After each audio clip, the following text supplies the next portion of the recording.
Hello everyone, welcome back to my channel. This is Pramila Yadav. CDP master series में आपका फिर से स्वागत है। सीडीपी मास्टर सीरीज़ हर एक टीचिंग एग्ज़ाम के लिए इक्वली इम्पोर्टेंट है, चाहे वो किसी भी स्टेट का टेट एग्ज़ाम हो या फिर कोई भी वनडे टीचिंग एग्ज़ाम हो। जहाँ पर भी सीडीपी पूछी जाती है, हर एक एग्ज़ाम के लिए इक्वली इम्पोर्टेंट है। हम पर्सनैलिटी व्यक्तित्व वाला टॉपिक पढ़ रहे थे, जिसमें हम ऑलपोर्ट की ट्रेट थ्योरी लास्ट क्लास में हमने डिस्कस की थी। आज की जो क्लास है वो रहने वाली है आइजेंक थ्योरी। आइजेंक हैं वो एक साइकोलॉजिस्ट थे। उन्होंने पर्सनैलिटी पर अपनी एक थ्योरी दी, अपना एक सिद्धांत दिया और उस सिद्धांत का नाम भी उन्होंने खुद के नाम पर ही रखा, इसलिए इस थ्योरी का नाम पड़ा आइजेंक थ्योरी।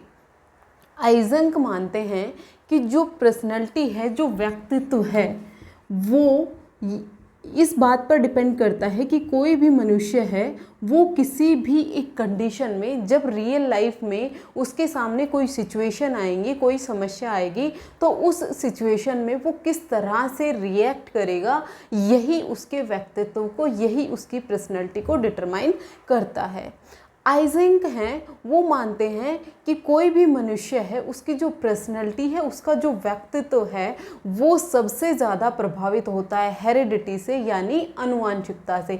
इन्होंने सबसे ज़्यादा जो इम्पोर्टेंस दी वो किसको दी है? आनुवांशिकता को दी है। ये मानते हैं कि जो आनुवांशिकता के थ्रू, जो जीन्स के थ्रू पीढ़ी दर पीढ़ी किसी मनुष्य में ट्रांसफ़र होता है, वही मनुष्य की जो पर्सनैलिटी है वो उसको डिटरमाइन करता है। उसकी पर्सनैलिटी को डिटरमाइन करने में ऐसा नहीं है कि उन्होंने वातावरण या एनवायरनमेंट को बिल्कुल नकार दिया, लेकिन इन्होंने आनुवांशिकता को ज़्यादा इम्पोर्टेंस दी और वातावरण को कम इम्पोर्टेंस दी।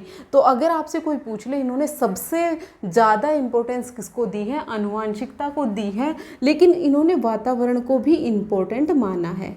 वातावरण को भी इम्पोर्टेंट माना है। इसका मतलब क्या है कि जो आइजेंक महोदय हैं, उन्होंने नेचर और नर्चर दोनों को ही इम्पोर्टेंट माना है। नेचर होती है हमारी आनुवांशिकता, आनुवांशिकता यानी जो हेरिडिटी है वो नेचर से रिलेटेड होती है, और जो वातावरण है ये होता है हमारा नर्चर।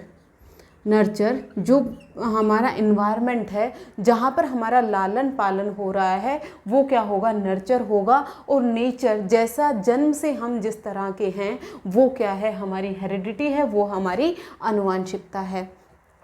तो जो नेचर वर्सेस नर्चर की जो डिबेट है, उसमें इनका नाम बहुत ही ज़्यादा इम्पोर्टेंट है, क्योंकि इन्होंने नेचर वर्सेस नर्चर की डिबेट में अपना अहम योगदान दिया था।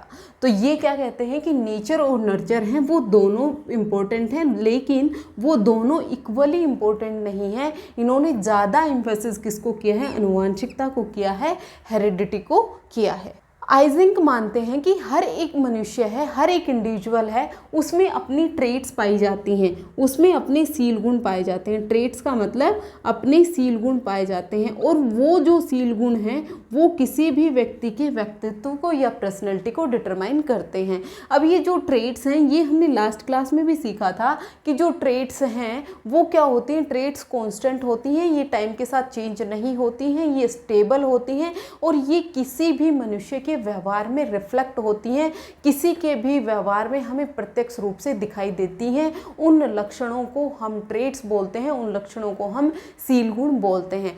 आइजेंक ने ये जो ट्रेट्स हैं, जो सील गुण हैं, आइजेंक मानते हैं कि जो मनुष्य की पर्सनैलिटी है वो एक हायरार्की में बढ़ती है, एक हायरार्की में डेवलप होती है। वो जो हायरार्की है वो उन्होंने किस तरह से मानी? उन्होंने कहा, ये इस तरह से एक हायरार्किकल मॉडल लिया। उन्होंने कहा सबसे पहले जो मनुष्य है वो किसी भी स्टिमुलस को रिस्पॉन्स देता है, मतलब वो रैंडम प्रक्रिया देता है, प्रतिक्रिया देता है। क्या देता है? रैंडम प्रतिक्रिया देगा।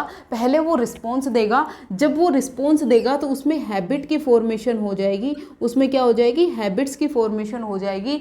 हैबिट्स हैं वो ट्रेट्स बनाएंगे। वो क्या बनाएंगे? ट्रेट्स बनाएंगे, सील गुण बनाएंगे। और जो ट्रेट्स हैं वो बच्चे की पर्सनैलिटी बनाता है, वो किसी भी व्यक्ति का व्यक्तित्व को को डिटरमाइन करता है। तो ये हायरार्की आपको ध्यान रखनी है। ये कहते हैं कि जब मनुष्य किसी भी एक सिचुएशन में जब वो रिस्पॉन्स देता है, पहली बार तो वो रैंडम रिस्पॉन्स देता है। जैसे हमने लास्ट क्लासेस में देखा था, जब बच्चा जन्म लेता है तभी से उसमें रिफ्लेक्स एक्शन पाए जाते हैं, रैंडम रिस्पॉन्सेज पाए जाते हैं। जब वो किसी भी एक स्टिमुलाई को, जब किसी भी एक उद्दीपक को वो रैंडम रिस्पॉन्स देगा तो उसकी हैबिट बन जाएगी, उसे आदत बन जाएगी, और वही आदत ट्रेट्स को डेवलप करती हैं, वही आदत सील गुण बनाती हैं। अब जो सील गुण बनेंगे वो मनुष्य की पर्सनैलिटी को डिटरमाइन करेंगे कि मनुष्य की पर्सनैलिटी किस तरह की होगी, किस तरह के मनुष्य का व्यक्तित्व होगा। ये कौन डिटरमाइन करेगा? ट्रेट्स डिटरमाइन करेंगे, उसके सील गुण डिटरमाइन करेंगे। जो आइजेंक की पर्सनैलिटी थ्योरी है, इसको पैन थ्योरी भी कहा गया है। इसका एक दूसरा नाम भी है जिसको क्या कहा गया है? पैन थ्योरी कहा गया है। आइजेंक की थ्योरी को क्या कहा गया? पैन थ्योरी कहा गया। पैन थ्योरी भी कहा गया। पैन में जो पी है उसका मतलब होता है साइकोटिक, ई का मतलब होता है एक्सट्रोवर्जन, और एन का मतलब होता है न्यूरोटिक, जो अभी हम डिटेल में पढ़ने वाले हैं। देखिए, जो आइजेंक है, इन्होंने बेसिकली पर्सनैलिटी के कोई भी टाइप्स नहीं दिए थे। इन्होंने क्या किया? इन्होंने एक स्केल लिया और उस स्केल के दोनों एंड पर दो अलग अलग तरह की पर्सनैलिटी के लोगों की बात की। एक तरफ जैसे इन्होंने एक्सट्रोवर्जन रख दिया, एक्सट्रोवर्जन, और दूसरी तरफ इन्होंने रख दिया क्या? इंट्रोवर्जन। इंट्रोवर्जन मतलब दो अपोजिट टाइप की जो पर्सनैलिटी है उनको कंपेयर किया। अगर आपको ध्यान हो, जब हमने जुंग की थ्योरी पढ़ी थी, युंग की थ्योरी पढ़ी थी, तब भी हमने एक्सट्रोवर्ट और इंट्रोवर्ट की बात की थी। देखिए, जो जुंग हैं उन्होंने जो अपनी पर्सनैलिटी की टाइप्स दिए थे उसमें 2 टाइप्स की पर्सनैलिटी बताई थी। सबसे पहले उन्होंने इंट्रोवर्ट बताया था जिसको हम अंतर्मुखी कह रहे हैं, दूसरा एक्सट्रोवर्ट जिसको हम बहिर्मुखी कह रहे हैं। फिर उसके बाद उन्होंने तीसरी टाइप की पर्सनैलिटी की भी बात की थी जिसको एम्बीवर्ट कहा गया, जो इन दोनों के बीच की थी। तो उन्होंने जो पर्सनैलिटी का क्लासिफिकेशन है वो क्लियर कट क्लासिफिकेशन किया था, लेकिन जो आइजेंक हैं इन्होंने क्लियर कट क्लासिफिकेशन नहीं किया।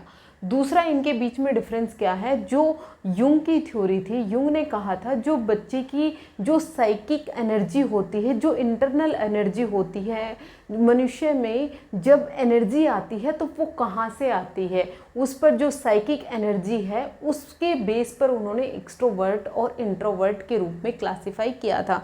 उन्होंने कहा था जिन लोगों की अंदर से जो एनर्जी आती है, जो साइकिक एनर्जी का जो लोकस होता है, जब वो इंटरनल होता है तो वो लोग इंट्रोवर्ट होते हैं, वो लोग अंतर्मुखी होते हैं। लेकिन जिन लोगों की साइकिक एनर्जी का जो लोकस है वो बाहर होता है, उसको एक्सट्रोवर्जन बोलते हैं, उसको बहिर्मुखी बोलते हैं। ये जुंग की थ्योरी में है, हम ऑलरेडी डिस्कस कर चुके हैं।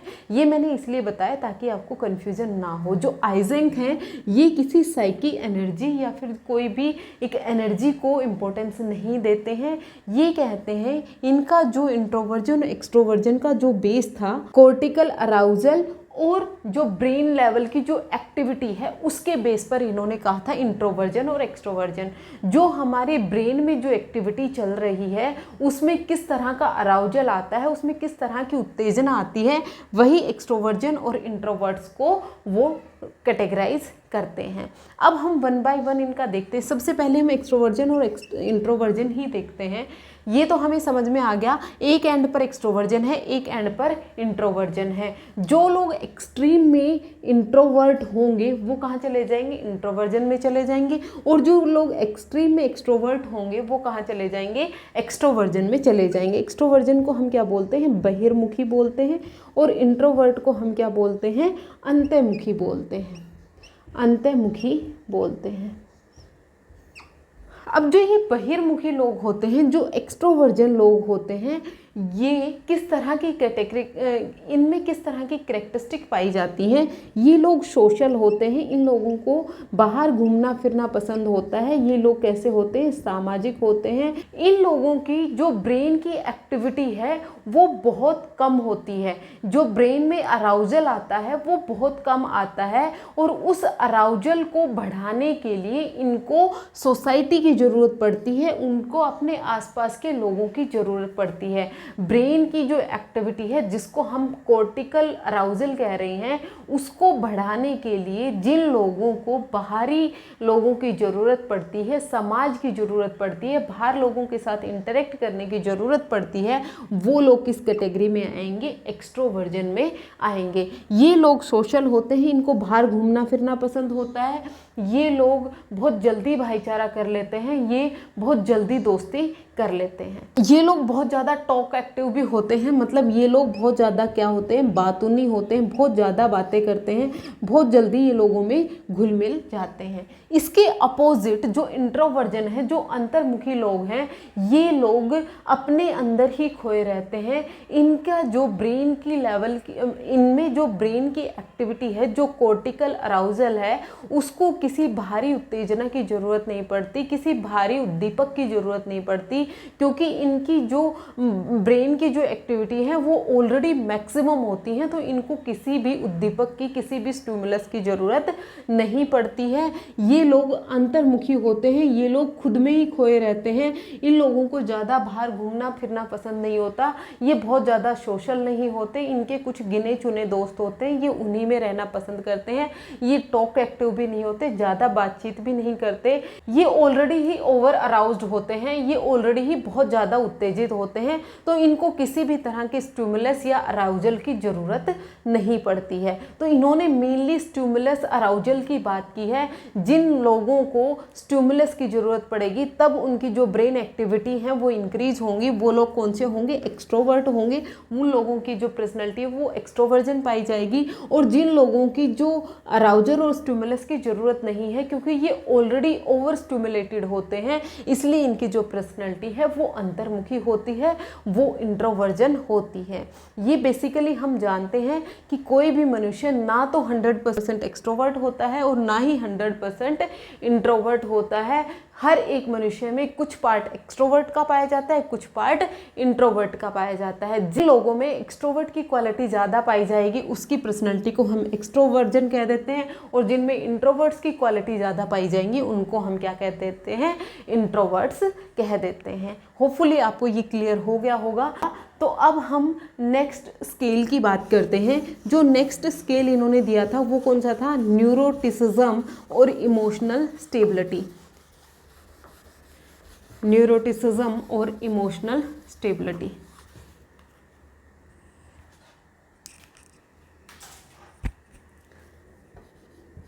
न्यूरोटिसिज्म और इमोशनल स्टेबिलिटी। न्यूरोटिसिज्म का क्या मतलब है, न्यूरोटिसिज्म और इमोशनल स्टेबिलिटी है, ये नर्वस सिस्टम से रिलेटेड है। किससे, नर्वस सिस्टम से। इन्होंने माना कि कुछ लोगों का जो नर्वस सिस्टम है वो बहुत ज़्यादा एक्टिव होता है, कुछ लोगों का नर्वस सिस्टम है वो स्टेबल होता है। जिन लोगों का नर्वस सिस्टम बहुत ज़्यादा हाइपर एक्टिव होता है उन लोगों की जो पर्सनैलिटी है वो न्यूरोटिसिज्म होती है, जिसको हम मनोक्षुब्धता भी बोलते हैं। और जिन लोगों का जो नर्वस सिस्टम है वो स्टेबल होता है उनमें इमोशनल स्टेबिलिटी पाई जाती है। जो न्यूरोटिसिज्म वाले लोग होते हैं इन लोगों में बहुत जल्दी ये स्ट्रेस के शिकार हो जाते हैं। इन्होंने ये स्ट्रेस बहुत ज़्यादा लेते हैं, किसी छोटी बात पर बहुत ज़्यादा तनाव ले लेते हैं, दिन भर टेंशन में घूमते रहते हैं। इनको बहुत जल्दी स्ट्रेस आ जाता है, बहुत जल्दी तनाव आ जाता है, क्योंकि इनका जो नर्वस सिस्टम है वो हाइपर एक्टिव होता है, वो बहुत जल्दी एक्टिवेट हो जाता है। इनका जो मूड स्विंग्स हैं वो बहुत ज़्यादा होते हैं। इनमें जो मूड स्विंग्स हैं, इनकी जो इमोशंस हैं वो स्टेबल नहीं होते हैं। कभी इनको गुस्सा आ जाता है, कभी ये रोने लग जाते हैं, कभी ये गाने लग जाते जाते हैं, मतलब कभी कुछ इनमें मूड स्विंग्स बहुत जल्दी आते हैं। न्यूरोटिक लोग हैं उनमें मूड स्विंग्स हैं वो बहुत ज़्यादा होते हैं। जिन लोगों को अग्रेशन बहुत ज़्यादा आता है, जिन लोगों के इमोशंस बहुत जल्दी चेंज हो जाते हैं, जो लोग स्ट्रेस में रहते हैं, इन लोगों को एंजाइटी होती है, इन लोगों को न्यूरोटिक डिसऑर्डर होने के चांसेस ज़्यादा होते हैं। मतलब हम देसी भाषा में कहें पागलपन के शिकार ये बहुत जल्दी हो जाते हैं। जो लोग बहुत ज़्यादा स्ट्रेस लेते हैं, बहुत ज़्यादा तनाव लेते हैं, बहुत जल्दी इनका जो नर्वस सिस्टम है वो एक्टिवेट हो जाता है, उन लोगों की जो पर्सनैलिटी है वो कैसी पाई जाती है, न्यूरोटिसिज्म में पाई जाती है। फिर उसके बाद जो दूसरी टाइप है ये क्या है, इमोशनल स्टेबिलिटी। इन लोगों की जो इमोशंस हैं वो कैसे होते हैं, स्टेबल होते हैं, स्थिर होते हैं, बहुत जल्दी इनके इमोशंस हैं वो डगमगाते नहीं हैं। चाहे कितनी बड़ी से बड़ी प्रॉब्लम आए, ये कामली उस प्रॉब्लम को सोल्व करने की कोशिश करते हैं। इनका जो स्वभाव है वो काम होता है, शांत स्वभाव के होते हैं, क्योंकि इनका जो नर्वस सिस्टम है वो हाइपर एक्टिव नहीं होता है, वो स्टेबल होता है। जिसका नर्वस सिस्टम स्टेबल होगा उसके इमोशंस स्टेबल होंगे, वो बहुत ज़्यादा मूडी नहीं होंगे, किसी भी बात पर उनका मुंह नहीं बन जाएगा, वो बहुत कामली पेशेंटली किसी भी सिचुएशन को हैंडल कर लेंगे। तो उन लोगों में कौन सी स्टेबिलिटी पाई जाएगी, उन लोगों में इमोशनल स्टेबिलिटी पाई जाएगी। फिर उसके बाद जो थर्ड स्केल है वो है साइकोटिसिज्म और सुपर ईगो। साइकोटिसिज्म भी बोला जाता है या फिर सुपर ईगो को नॉर्मलिटी भी बोला जाता है। क्या है, साइकोटिसिज्म,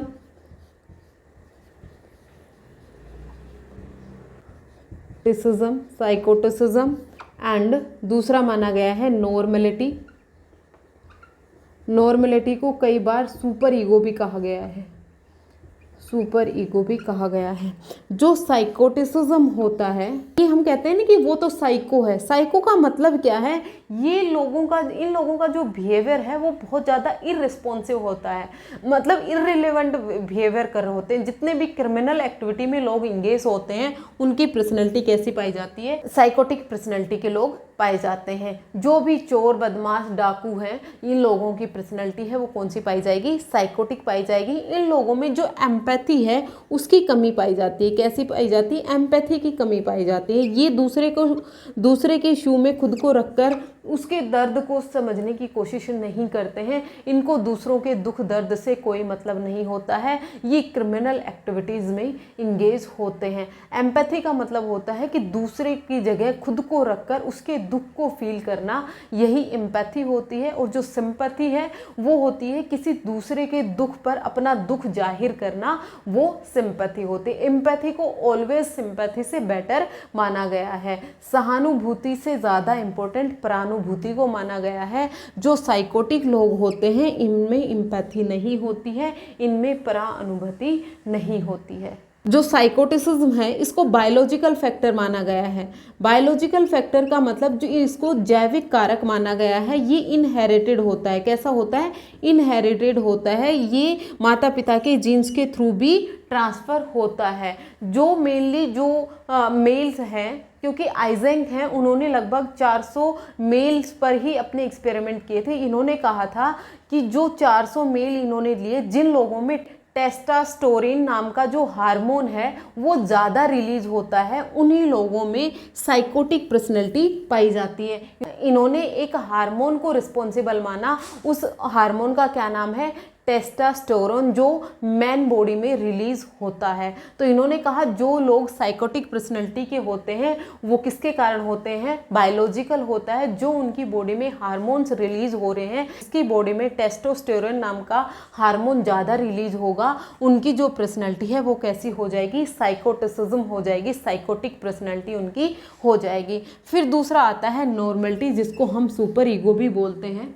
नॉर्मलिटी या जो सुपर ईगो में जो लोग होते हैं, इन लोगों को एम्पैथी होती है। इनमें क्या होती है, एम्पैथी होती है। ये दूसरों के दुख दर्द को समझते हैं, ये दूसरे के दुख को फील कर सकते हैं। इनकी जो पर्सनैलिटी है वो कैसी होती है, स्टेबल होती है, ये बहुत अच्छे रिलेशनशिप लोगों के साथ बना पाते हैं। इनकी जो रिलेशनशिप है वो बहुत अच्छे होते हैं क्योंकि इनकी जो पर्सनैलिटी है वो कैसी है, स्टेबल है, जो नॉर्मल होती है। मतलब इसके जो बिल्कुल अपोजिट होंगे वो लोग, उनकी पर्सनैलिटी को क्या माना गया, नॉर्मल पर्सनैलिटी माना गया। ये 3 टाइप के स्केल हैं जो किसने दिए थे, आइजेंक ने दिए थे। आइजेंक ने कहा था जो मनुष्य की पर्सनैलिटी है वो मेनली उसके बायोलॉजिकल फैक्टर्स जो हेरिडिटी से उसे मिल रहे हैं उस पर डिपेंड करती हैं। जो पर्सनैलिटी है उसको ट्रेट्स हैं वो डिटरमाइन करते हैं, उसके सील गुण डिटरमाइन करते हैं। सील गुण आदतों से बनते हैं और आदतें हैं वो रिफ्लेक्स एक्शन से बनती हैं। इन्होंने 3 टाइप के स्केल दिए। सबसे पहले जो स्केल दिया इन्होंने इंट्रोवर्जन वर्सेस एक्सट्रोवर्जन, फिर दूसरा दिया इन्होंने neurotic versus emotional stability, and जो थर्ड दिया इन्होंने साइकोटिक वर्सेस नॉर्मलिटी। इन 3 स्केल्स पर उन्होंने ह्यूमन की जो पर्सनैलिटी है, जो व्यक्तित्व है, उसको डिफाइन किया था। होपफुली आपको आइजेंक की थ्योरी या फिर पेन थ्योरी, ये नाम ध्यान रखिएगा, PEN, P is psychotic, E is extroversion and N is neurotic. ये 3 टाइप की जो पर्सनैलिटी हैं, 3 टाइप की जो स्केल ऑफ पर्सनैलिटी दिए किसने, आइजेंक ने। होपफुली अभी आपको कोई भी डाउट नहीं रहा होगा। आज के लिए इतना ही, कल फिर से मिलते हैं नेक्स्ट क्लास में। Thank you very much.